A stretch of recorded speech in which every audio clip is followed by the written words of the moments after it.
everybody. Welcome to another episode of Horror Movie Night. This week, we're talking about 1987's My Demon Lover. Whoa, congrats, Matt.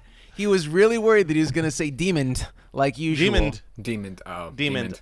Guys, I know this was a Kyle pick, but I need to start this off with an email. And this was an email we got from 2020 Hell from yeah. a listener named Bert. Bert, hopefully you're still listening. He wrote, "Hey guys, just wanted to say thanks for an amazing podcast. I'm not currently caught up, but I've been listening my way to and from work solely to you magnificent bastards. My brothers and I used to regularly have a cheesy movie night and discuss them afterwards. This was all before us moving to separate cities and following our own paths. Your commentaries, jokes, and appreciation are very similar in taste to our own. So on top of the films themselves, it brings me back to a sense of family nostalgia. I also really dig all the references you make. You've turned me on to a ton of movies that I've overlooked and music that I never would have given a chance. With all that being said, I wanted to throw in a suggestion for you. I know y'all, yes, I'm from Texas, and yes, it's as bad as Katie describes it, enjoyed picking movies that are appropriately themed around events and holidays. So my recommendation is one Valentine's Day, you should do My Demon Lover, with Scott Valentine as the lead. It's technically not a horror movie by most standards. This shit is all over the place, from thriller, horror, whodunit to a romantic comedy. Practical effects go from shoddy to pretty fucking spectacular, and there's more absurd plot holes and WTF moments than you can shake a stick at. Like, why does a real demon need a fake demon hand? Yeah. I don't want to spoil it if you haven't seen it, but for Valentine's Day, a movie called My Demon Lover starring Scott Valentine, I mean, how can you go wrong? It's worth a watch either way. Keep up with your amazing show, and I truly appreciate you guys for all the laughs. And, of course, we would release this episode on February 15th. We missed Valentine's Day by one day, but here we are anyway. This is our Valentine's Day episode for those who forgot or missed Valentine's Day yesterday. This is for you. You can still impress your sweetie by having them listen to this. Honey, sit down. We're going to watch a movie and listen to what Scott, Matt, and Kyle have to say afterwards. Why am I first in line? I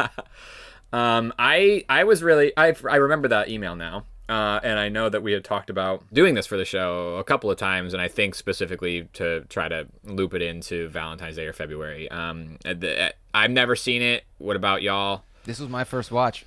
I had the VHS PS copy waiting for when we eventually picked this. Guys. Demon Lover, it's my Demon Lover, it's my Demon. What? This is a terrible movie. I mean, it's a bad movie. I'm going to watch it a lot, but it's a bad movie. Okay, there we go. Also, I missed my big opportunity. I'm going to just do it here.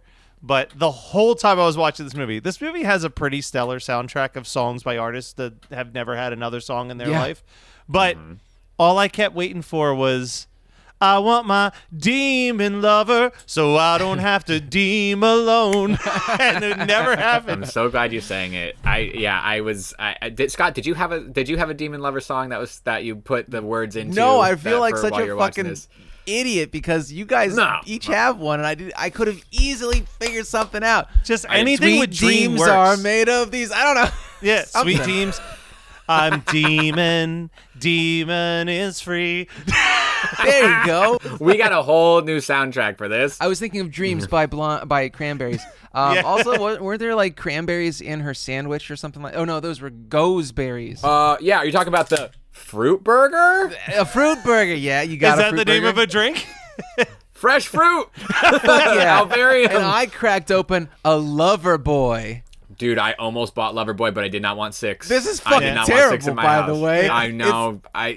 You don't want we are circling the drain on having the same drink here, Scott. Yeah. We are very close. This is like a few weeks in a row. So so what I'm hearing is that Scott will have 5 Lover Boys to give away at Creature Feature Weekend. I fucking will. And I will have my Demon Lover on VHS at Creature Feature Weekend. So we'll have plenty of stuff from this episode to have at our table. The problem with Loverboy is strictly me. The flavor is great. It's got monk fruit extract in it, and I hate monk fruit and stevia. They taste like ass. So that's what. But listeners, it's actually quite a nice. It's white tea peach with lavender and then booze. But I mean, it actually, if it was sweetened with natural, like with actual peach juice, it'd be fantastic. So there you go. Guys, I have a quick question for you early on in this movie.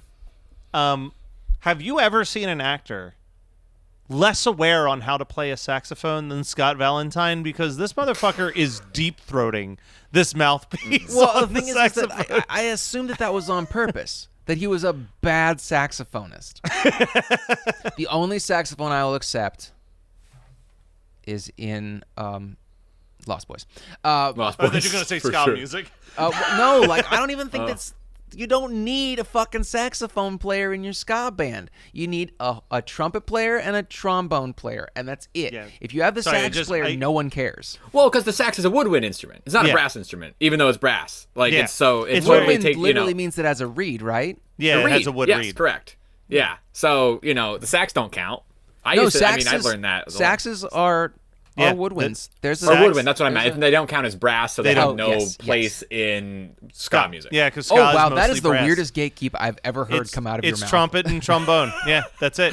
You can have a tuba player up in there before Kyle will allow a saxophone to get up on that stage. Can you imagine a fucking tuba player in a ska band?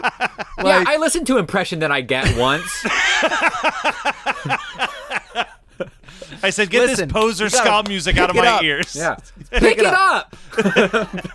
Speaking of the saxophone, my favorite scene in this entire movie is the montage scene where the film is really struggling to convince us that these two are a cute couple. Like, it's like them doing like cute date things. And I am positive that one of the scenes in this montage is that Chaz is playing the saxophone and Denny seems to be playing an air upright bass behind him. That was the best part of that montage. I wrote that note down too. It wasn't my favorite scene of the movie, but it was quite endearing, actually. I was like, what is this scene? But what is happening? Worked. It made me feel like they were falling in love, so it actually was quite effective. They shouldn't have been. I understand that she came from a pretty rough relationship, and maybe this grabby guy calling her fruit burger seemed endearing. He's a sex offender, by the way. He's a complete sex offender. No, he's a sax offender. There's a difference. Sax offender. Oh, wow. I didn't even mean to set you up for that shit. I quit. I'm out. That's what I'm here for, baby. It's over. But, dude, I mean, I just bad vibes all around. And I had fun watching this movie. It was not good, but I had fun watching it. But the biggest problem for me is that I could keep seeing how this movie could have been better. Yeah. Like, you know what I mean? It was just like every comedy beat was like a second too long. So it takes everything just kept taking the air out of everything they were putting forward. So I have a quote for you. Yes. Kyle. TV Guide in their review said the following sentence, and I agree with them 1,000%, is that they think the film was supposed to be satirical. Yeah. But instead, the script and direction forced it to be taken seriously. Yes. Because it feels like it like walks that line of like, oh, this is like making fun of bad rom-coms. Yeah.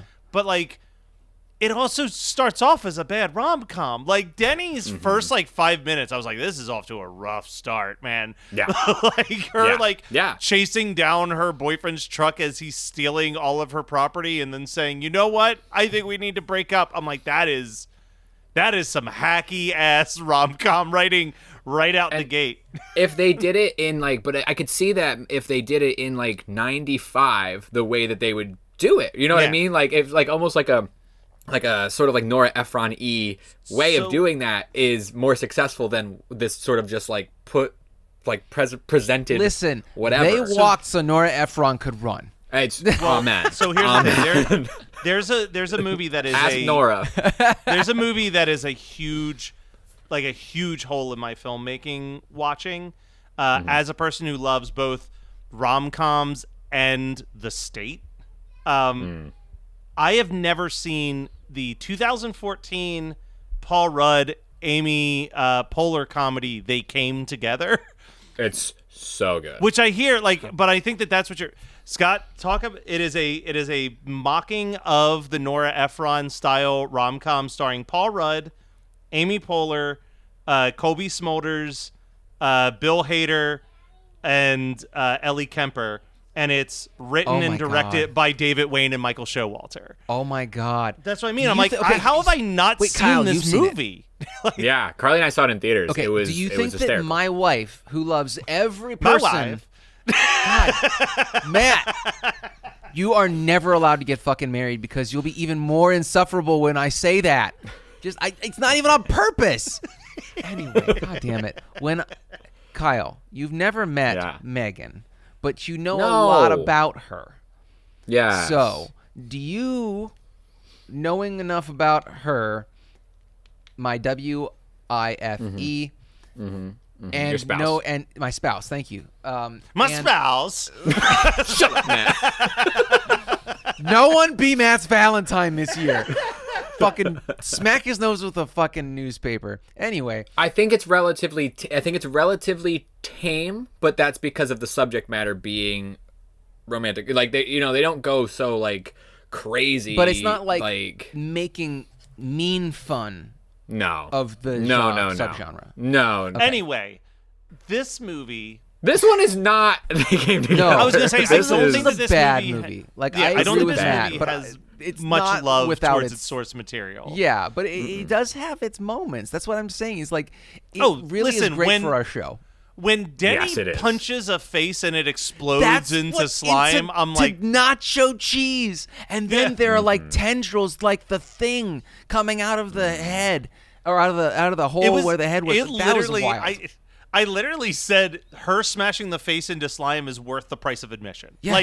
Like that scene alone was like, well, this just earned the movie a star. Now we know what's on your letterbox. I gave it half a star more than Kyle, I think. Yeah. So I think you did too, actually. I think you did too. No, Kyle gave it half a star. Oh, Jesus Christ. Yeah, dude. I really, but it was. At least it was your pick. I don't think it was circumstantial. It was just a slog for me that day. And like even the effects couldn't save it. It was we talked last week about It Follows being a pacing movie that you have to deal with. Like to me, this was really hard because it's just off. It's like watching a movie out of sync. It's like watching like audio and video out of sync for me. It's like I was struggling so hard with it. Now, not to say like I loved when Lin Shaye popped up. I thought it was so fun. So random. Like again, every time that there's effects, there was a few like true laugh out loud moments for me. There was the one where she kept trying to blow out the lighter as he was trying to light the bomb. Yeah, I liked that. I was just like, that's fucking funny. Like that's hysterical. But it didn't do enough for me too. Matt mentioned this that Charles, the loser who is constantly hitting on Denny before she meets Kaz, and he moves in, and then she finds out that he is possessed by a demon that was put a curse that's put on him by an old woman when he first kissed a girl when he was in junior high, that comes out whenever he gets aroused, which is literally any time he sees a woman. I have been in New York City, and I don't think that would have happened to me. I don't think that I would be turning into a demon all day long. You don't think you just come in your pants and become a demon? That doesn't happen? No, you get a boner and you grow horns. Like the whole thing is that this old woman cursed Kaz when he was 12, let's say. And he's been dealing with this curse for fucking, what? Let's just say 12 years, half his life. Yeah, how? Yeah. I'm trying to think. So he was in, according to the wiki, he was in middle school. Mm-hmm. Okay. And 12. if he turns into a demon every time he's horny and he's in middle school, he would have been burnt on a cross, dismembered. Yeah. Like, he would have had there's an no way exorcism. he survives this long. But also, a chunk of this movie is that there is a serial killer named the Mangler, and he thinks that he might be the Mangler. And I feel like if I was in those shoes, I'd be like, well, for the first 15 years of my life getting horny every 5 seconds, I didn't murder anybody. But the so last I 4 think months, I'm in the clear. Also, it doesn't make... So the things that... I know that this movie does not really care about logic. It's just about gags. but the logic of there being like, so how did the Mangler not kill Denny's best friend / boss's sister, or is it cousin? Sister. Yeah, I was so super many... confused that there was like a mass murderer when it felt like the police were talking about it as just a sex offender, which made a lot more sense that they were getting like beaten up. Yeah, it doesn't. None of it really makes sense, and also like, I don't know, man. And then let's. And how long is this movie taking place? Like, is it the course of a week? Because feels what's like that a week. montage time passing? What's the time? The montage is one day.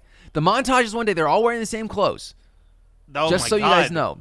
No wonder they But he fell in wears love. that They did jacket a the lot. whole time. Yeah, I but swear to Danny God. He doesn't wears a have that different many clothes outfit. options. Well, he does. That's true. He's not the person that I was watching in that scene. It was Denny, and Denny's wearing the same sweater the entire time. So that literally is he is like, "Oh, I gotta go," and she's like, "Why don't you stay?" And so they go out on the town for the day, and they come home at night. That's the day. That's the montage. It's a fucking day, guys. That's a hell of a day. No wonder That's a she fling. fell in love, man. That's a great time. Yeah. And then they try and bang, and then he has the cold shower. I think this happens over the course of 3 fucking days. Look, I don't want to slut shame whatsoever, but Denny, if you're in a situation where you feel like you keep getting with the wrong guys, maybe give it more than 3 days.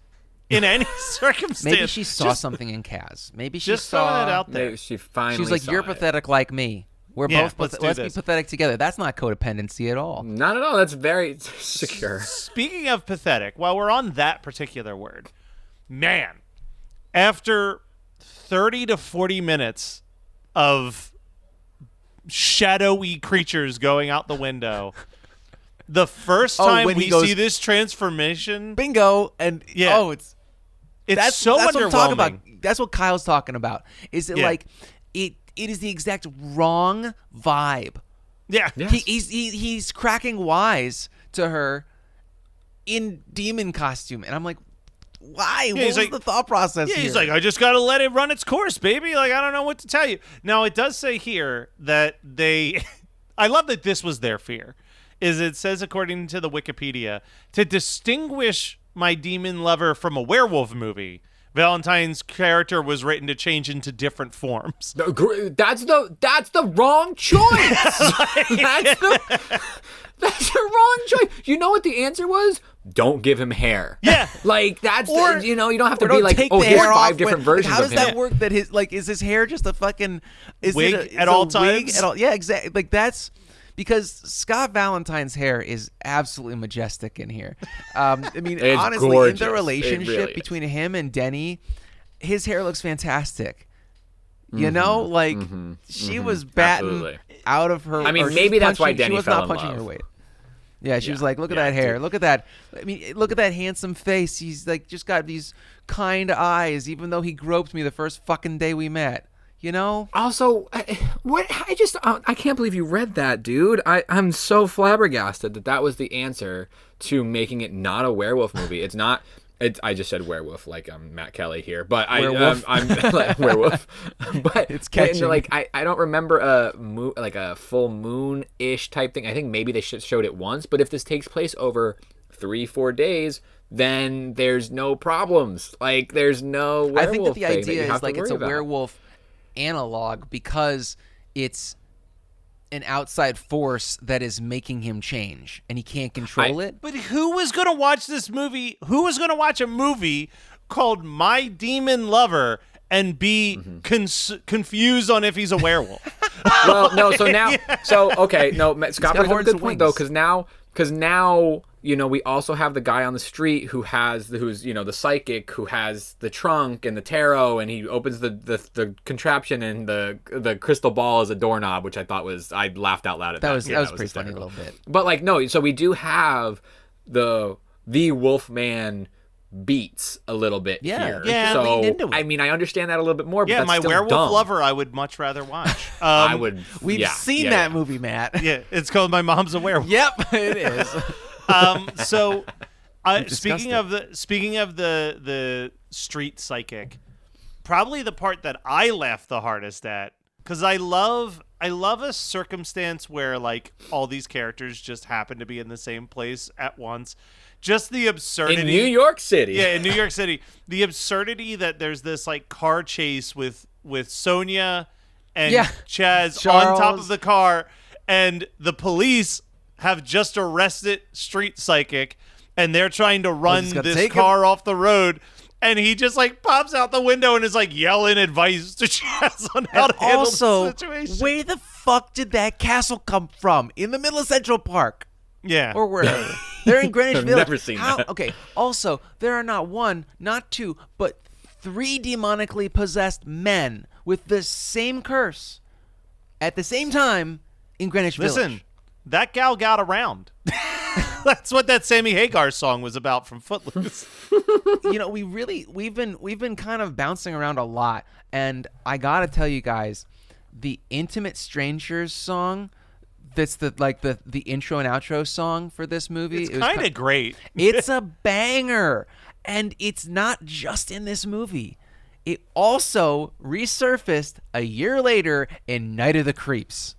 Well, listen. They had to get their money's worth, When this one tanks as hard as it does, you have to be like, look, we got it. Did Rob Shea produce that movie too?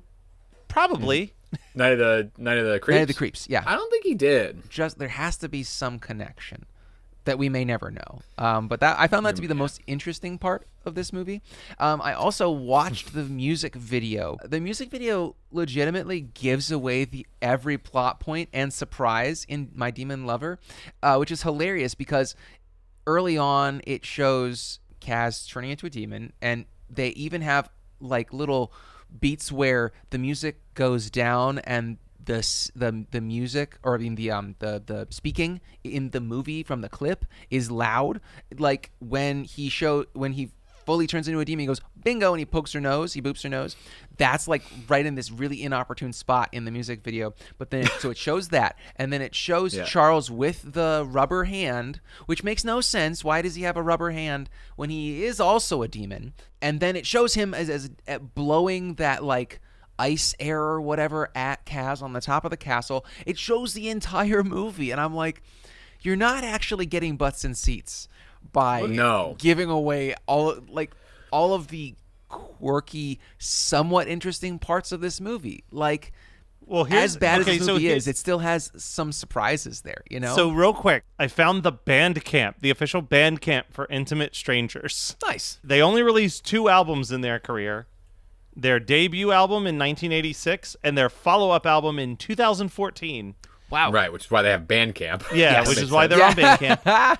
Now, their debut album came out in 1986, and Let Go is the opening track on it. Of course so it wasn't written for either film. No. But on their Bandcamp, they absolutely say, hey, check out this video for Let Go that was featured in the classic movie Night of the Creeps.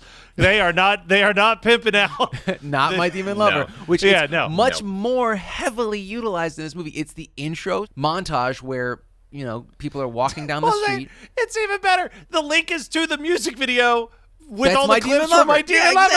Exactly. It's only in the background in a dance scene in Night of the Creeps. Right. It's just that Night of the Creeps is in a much the more frat popular party movie. Yes. Mm-hmm. Oh my god, I remember watching Night of the Creeps and being like, dude, I wish frat parties were like this. It's like the big wide shot of like the whole like it looked like a dance hall more than a frat house, but I was like, damn, like this rules. College is sick. Get me a Dino sippy cup filled with Jaeger and get me to that party. Mm-hmm. Let me out on that dance floor, baby. Dear Lord. But yeah, the most unshocking twist of the whole movie is the Bangler not being Scott Valentine, but in fact being Charles, the man who's been obsessively trying to go on a date with Denny. Really says something about your rom-com where the way that the hero saves the female lead is by fucking her friend in front of her. Very It's fucking super strange. helpful. Like He's like, baby, it meant nothing. It was just to save you. I was being selfless. What the fuck? And look, it worked. And they just move on from that. I was like, dear Lord, this movie It felt like they went weird. to go bang immediately, and I'm like, I hope he showers. Obviously, her past relationships do not give her the red flag that this is a problem, especially when he's like, yeah, but I saved your life. Yeah. So, you know, I wish them the best.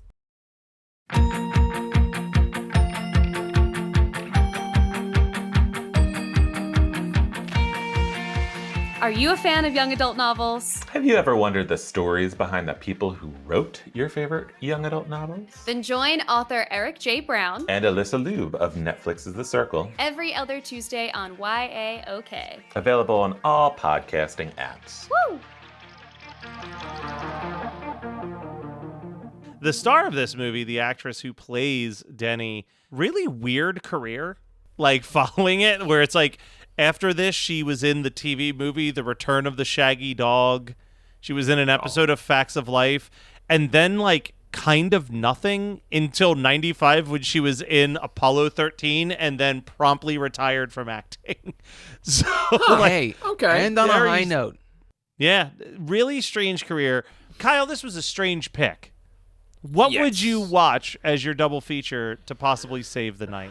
So I have a bunch of options, and none of them are saving the night by any means. But let's just go with what we've talked about on the show before. I think it feels good. Oh, no. Tonally, it's Serious? relevant. A girlfriend from hell. Oh, okay, fine. That's Ooh, okay. that's a big relief for me. Okay. This would save the night for me. It would probably save the night for my brother. I think it would save the night for Kyle. Scott would I would leave hate in the it. middle of the I screening. know exactly what you're gonna say. I'm going to go with what I think is a much better rom-com that has a serial killer in the background and watch So I Married an Axe Murderer Yep. with Mike Myers. I know you too well. Ugh, no, I would hate it. I'm gonna go with Tammy and the T-Rex because Ooh, that's it's the winner. Wow. Beauty and the Beast, man. That's what it is. But you know, incredible. the prosthetics made me really want to ruin the night by following up My Demon Lover with Little Monsters because they're both insufferable. Yes. Yeah, I don't think there has been a movie in all of the years of horror movie night that stock dropped as much in my mind as when we watched Little Monsters, because like that was a movie that I remembered from childhood. It had scared me as a kid, Yeah, but me like, too. I had very visceral. and like, then I okay. remember watching it and I was like, God, this is an insufferable movie. So I've not rewatched it, and I have this. What you're describing is how I feel about it. I'm like, oh no, I was scared of it. I rented it a lot. I don't remember it clearly at all. So here's the do I need to you rewatch should. it? Yes. I think you should, Yes. because Okay. here's the and thing. tell the us how stuff, bad it is. The stuff that scared you as a kid, I think actually still holds up as like a fucked up scary thing to put in a kid's movie. For a kids movie, yeah. The problem of the movie, to me, is that the whole film, Howie Mandel is doing a second-rate Beetlejuice impression, and it is just, it brings everything. You're like, this is bad. Like, this is a bad Beetlejuice impression. Even in his It's voice, just- like he doesn't he's just talk like high. Howie Mandel. He's like, "Hey, what's up, kid?" Like he's like doing that voice the whole time. You're like, "This is tough. This is a tough watch." Interesting. But you know what? Some people like Little Monsters. I know that whenever I go to Creature Feature Weekend, there's all types of little monsters running around in their Nice. cosplay because it's a family-friendly event on April 19th to the 21st, and we're going to be there. So come by, say hi and hello. I think we're going to be doing some type of live thing that Friday night. You can find out all the information before almost anybody else when you go to the Patreon, patreon.com/HMN podcast, because you'll be in our Slack chat and you'll be getting a newsletter. So you'll know all the cool stuff going on. And when you show up at the convention, if you don't want to buy a shirt right there on the floor, you can get a shirt in advance by going to hmnpodcast.com so that you're already ready for the convention. But that's not all that we've got going on in our lives, because Kyle, you've got a documentary coming out that you want to talk about. Yes. So it's been 5 years in the making, this documentary. It is about Tim Landers, who is the songwriter and guitarist of most famously the band called Transit. Really big in the pop punk emo scene in the years escape me, maybe the late 2000s, early 2000s, or early 2010s rather, early aughts. Thank you. And it's a documentary about his life and legacy. He, the director Bill Fulkerson is a close friend of his, and was making a documentary about Tim, who was in recovery and sober from an opioid addiction, and he was getting back into music. He was overcoming that and working on that. That addiction had caused big rifts in all of his bands, particularly in Transit, but then in all the bands that he tried to form afterwards, and then successfully put out music. But then it was a lifelong addiction. And unfortunately, he had passed at the time that Bill was gearing up to make this documentary about recovery, and he passed due to an overdose. So this documentary is about his life and legacy, but also a representation of a crisis in this country that is, unfortunately, I feel like everybody has somebody in their life who is dealing with this. Somebody who is, it doesn't matter, like their range of talent doesn't necessarily matter, right? But it's somebody who you give a shit about is struggling with this out in the world. And so it was a very difficult documentary to make. We had started just after his death, and then the pandemic happened. So it was postponed for a while, and we just sort of kept waiting for the world, because the rest of it was, we had raised money to travel and interview other people around the country, and then we put that on pause, and we just kept waiting until the world opened up, and we had to adapt. But independent filmmakers, it takes a little bit longer to adapt because you don't have you don't have any backing, you don't have any support. It's just all on your shoulders. So this took a long time to make. We've just hosted a friends and family and campaign backers screening up here in Massachusetts, and so my hope is there's a trailer that you can watch. If not, there will be soon, and this film will be going out onto the festival circuit, and then hopefully onto your screens here sometime this year. But it's called Don't Forget to Leave, which was one of the last songs that Tim had put out with his band Cold Collective. And even if that music doesn't necessarily interest you, I hope you check it out. It was a big labor of love for both Bill and I, and I hope you dig it. Kyle, you're not done just yet, because you picked this, so you also need to tell us, what are you watching, reading, etc. Carly and I think I've said this on the show before, but even before my son was born, Carly and I were like, we're gonna watch all the Disney released studio movies that are available to us. That comes back into our lives every once in a while when we're like, what do we want to watch? Oh, we can choose something to watch. Do we want to watch something new? No. And then we watch an old Disney movie. We are caught up. We did not finish The Shaggy DA, but let me tell you, that movie is fucking wild. We went right into, we used our rule, which is like after 30 minutes we can make a decision to continue on or stop it. A lot of the movies in this time frame and era are like a 30 minutes and let's move on situation. Like, we get the gist and we don't need to see the end of it. Wait, is Freaky Friday is not that. Freaky Friday is very fun. Jodie Foster is great as sort of like a tomboyish teenager who like is just a mess and is not getting along with her mom, and it's hard not for me to compare it to the remake, the 2000s remake with Lohan and Jamie Lee Curtis, right? Like that's sort of like a milestone for me as far as those types of movies go. But the way that they portray a mother-daughter relationship, and then what happens when you swap that, and there's like this sort of arc of like, I'm gonna show her, and then like, oh my god, life is really hard. There's much more of a light-handed version of that, but also like a farce. Like the mom has to do all these house chores, and the Jodie Foster acting as her mom can't do these things, and it's the house cleaners come over, the repair person comes over, her neighbor comes over, and she has this one scene where she is just overwhelmed with these people coming through, and she does not know how to handle it. It's just Barbara Harris plays the mom, and she's just so funny. I don't think she did a ton before this, and then she didn't do a lot afterwards. And it's for whatever reason, I don't know. I didn't look too much into it. I was just looking at the dates, but like she really plays this incredible stuck-up house mom, and then a teenager version of what a teenager thinks her mom does, right? Yeah. Like when they're away at school all day, what does the stay-at-home mom do? And it's really a lot of fun. We enjoyed watching Freaky Friday. All right, I have to interject real quick though. Mm-hmm. Now I understand you stopped the Shaggy DA 30 minutes in, but please tell me you at least got when he sucker punches somebody as a dog.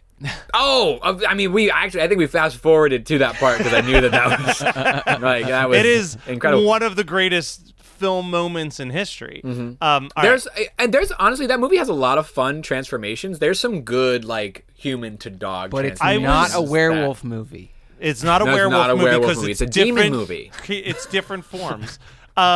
So my DA lover. So I'm going to be real quick on this. I finished reading a great book. It's a great memoir. I'm like 4 years behind the rest of the world.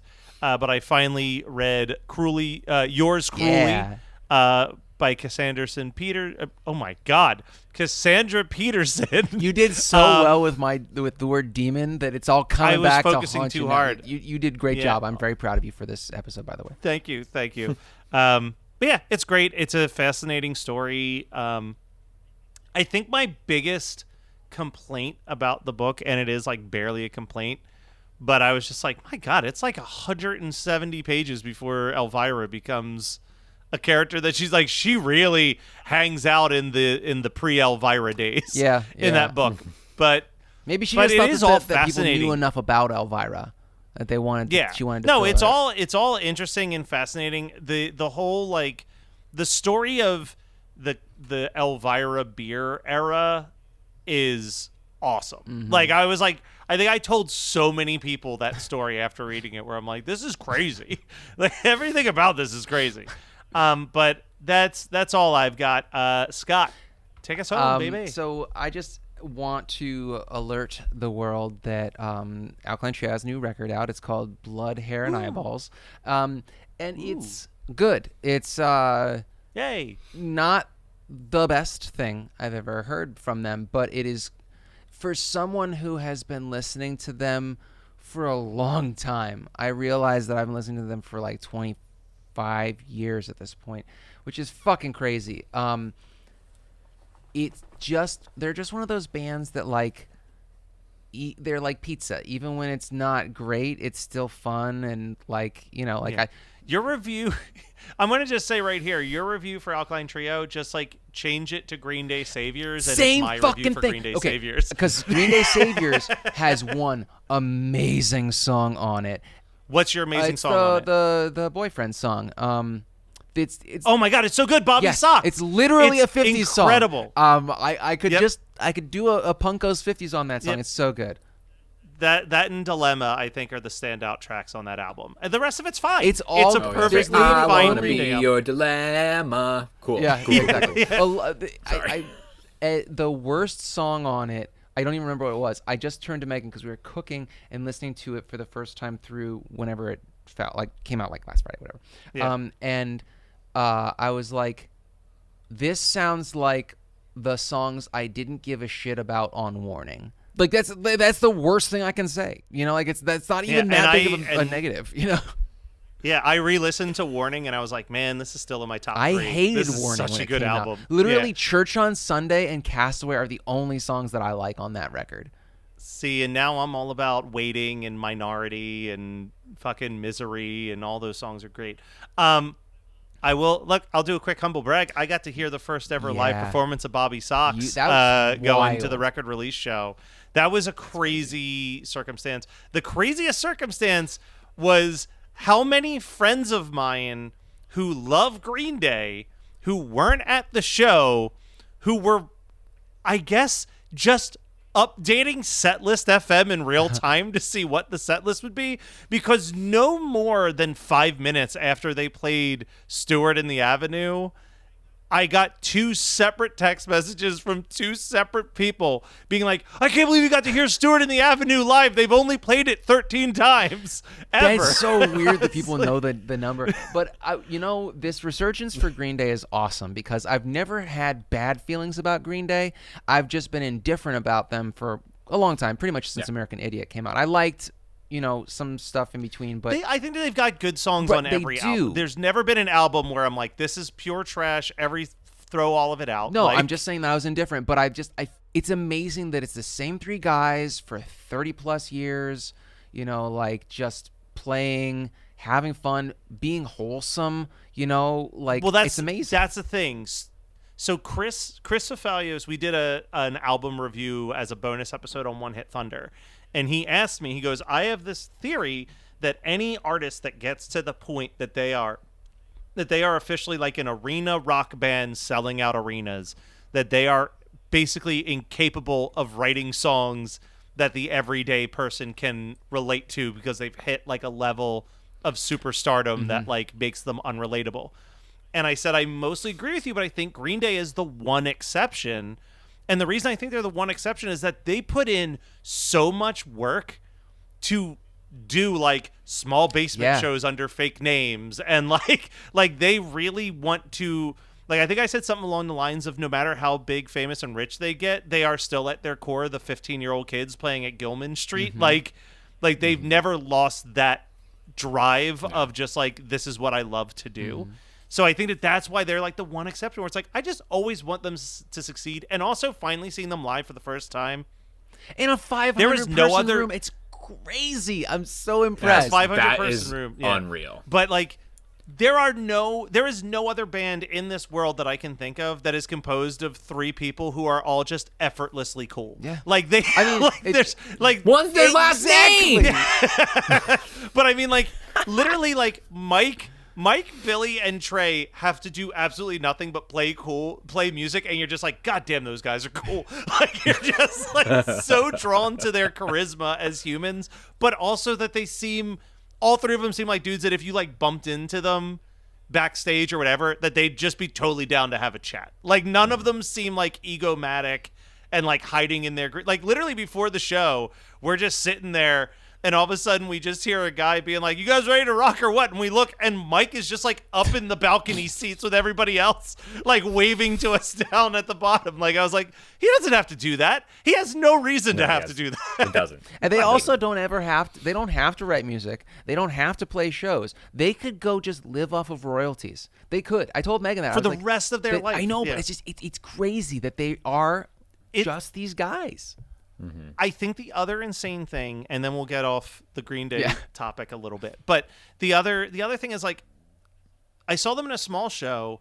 They played for an hour and a half, and there were still so many hits that they didn't play in that time. Like, even playing in an hour and a half, we didn't hear Know Your Enemy. We didn't hear Time of Your Life. We didn't hear When I Come Around. We didn't hear Hitching a Ride. We didn't hear Nice Guys Finish Last. Like, we didn't hear Wake Me Up When September Ends. Like, we didn't hear so many massive songs because they have so many hits. Like, they're like, fuck it. No one's going to be upset if we don't play Time of Your Life or When I Come Around tonight, because we're going to play these 2 songs that they never get to hear live, and they're going to like leave shit that show upset. There's no way you could leave that show I was upset. nervous. I was nervous when it started with 7 new songs. Well, I was Matt, like, that's your middle name. That's not your fault.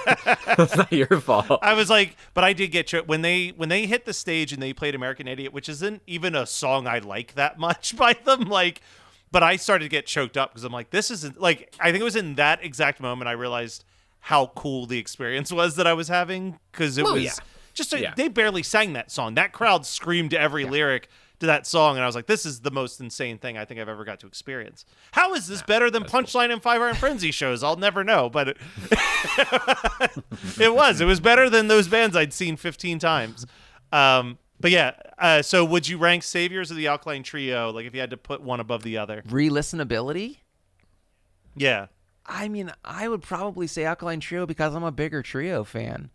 You know, like Yeah, I I mean, love that's Green fair. Day's material. Like I'm not mad if someone were to sit me down and make me listen to their entire discography, but I just have a closer relationship with Alkaline Trio, and also like They've had a better post-hit track record, I think, too. Like, Is This Thing Cursed was also a dude. really That's good the problem. album. Is that Is This Thing Cursed was so good that I did not expect the follow up to be like anywhere near. And it's like there are some shining songs. Like I think that the title track is really good. I think that there are like 4 great songs that I'll come back to, but this kind of ranks more along the lines of like it feels like Good Morning, and I know that Good Morning is most people's favorite record by them, but it's one of my least favorite Alkaline Trio records, actually. It's just not my style. Maybe it's more like Crimson, because I think that Good Morning is better than Crimson. You know, but I there's stuff on Crimson that I absolutely love. There's stuff on Blood, Hair, and Eyeballs that I also think is really, really good. So I would recommend both of those records to people. I would recommend the new Green Day and the new Trio record. And I mean, I know that we spent a lot of time talking about Green Day, but this is actually the day. This is the day. Well, yesterday was V-Day. This is the day that you say, baby, I'm sorry I forgot about V-Day. Let's watch Demon Lover. Let's watch Demon Lover. But hey, man, we're going to have a good day, bad day, whatever kind of day, every single day here at Horror Movie Night. So go ahead and wait. So hit subscribe. First of all, if you're listening to this as your first episode, you're a deep My Demon Lover fan and you've stumbled upon us, hit subscribe. Bert, if you came back because you saw that we did My Demon Guys Lover, from Intimate Strangers, make sure you actually welcome to the show. Yeah, listen, hit subscribe, and we'll be back next week with even more content.